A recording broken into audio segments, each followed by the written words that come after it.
పశ్చిమాసియాలో యుద్ధ గంటికలు మోగుతున్నాయి. ఏ క్షణంలోనైనా ఇరాన్ పైన అగ్రరాజ్యం దాడి చేయొచ్చు. ఇప్పటికే గల్ఫ్ తీరాన్ని అమెరికా సైన్యం చుట్టుముట్టింది.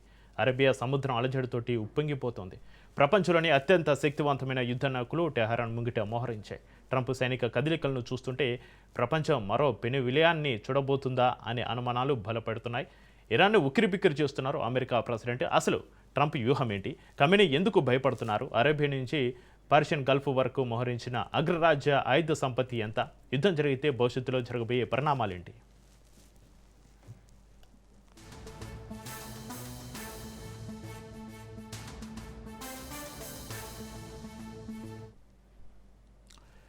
అమెరికా ప్రెసిడెంట్ ట్రంప్ ఆగడం లేదు, ఇరాన్ సుప్రీం ఖమేనీ తగ్గడం లేదు. ఇద్దరే సై అంటే సై అంటున్నారు. దీంతో పశ్చిమాసియాలో టెన్షన్ వాతావరణం నెలకొంది. ఇరాన్ పక్షం రోజుల్లో దారికి రాకపోతే పోరు అనివార్యం అంటున్నారు ట్రంప్. పెంటగాన్ అధికారులైతే ఆదివారం నుంచే యుద్ధం ప్రారంభం కావచ్చన్న సంకేతాలు ఇచ్చారు. యుద్ధం అనివార్యమైతే ఎదుర్కోవడానికి సిద్ధమంటోంది ఇరాన్.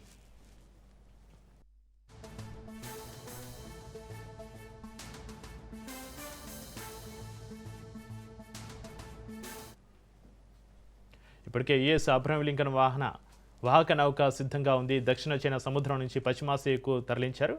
అందులో 8 స్క్వాడ్రన్ల యుద్ధ విమానాలు ఉంటాయి. అలాగే యుఎస్ఎస్ జెరాల్డ్ ఆర్ఫోర్డ్ కరీబియన్ సముద్రం నుంచి పశ్చిమాసియాకు బయలుదేరింది. 5,000 మంది అమెరికన్ సిబ్బంది ఇరాన్ తీరానికి చేరున్నారు. ఇక డియాగో గార్షియా నుంచి ఆపరేట్ చేయాలని అగ్రరాజ్యం భావిస్తుంది. అయితే అందుకు బ్రిటన్ అంగీకరించడం లేదు.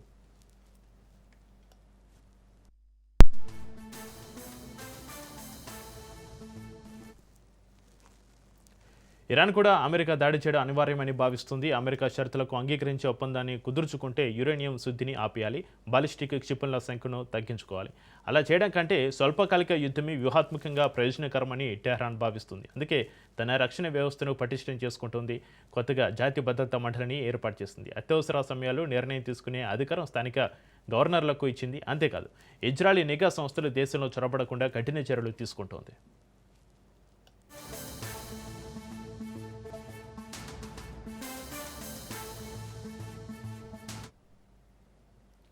ఇరాన్ విషయంలో వెనిజులా తరహా ప్లాన్ అనుసరిస్తున్నారు ట్రంప్. మధురను నిర్బంధించే ముందు కరేబియన్ తీరంలో యుద్ధ విమానాలు నౌకలను మోహరించి కరాకస్ పైన ఒత్తిడి పెంచారు. ఇరాన్ పైన అదే వ్యూహంతో అమెరికా ముందుకెళ్తుంది. టెహ్రాన్తో చర్చలు జరుపుతూనే రక్షణ వ్యవస్థను అరేబియా సముద్రంలో మోహరించింది.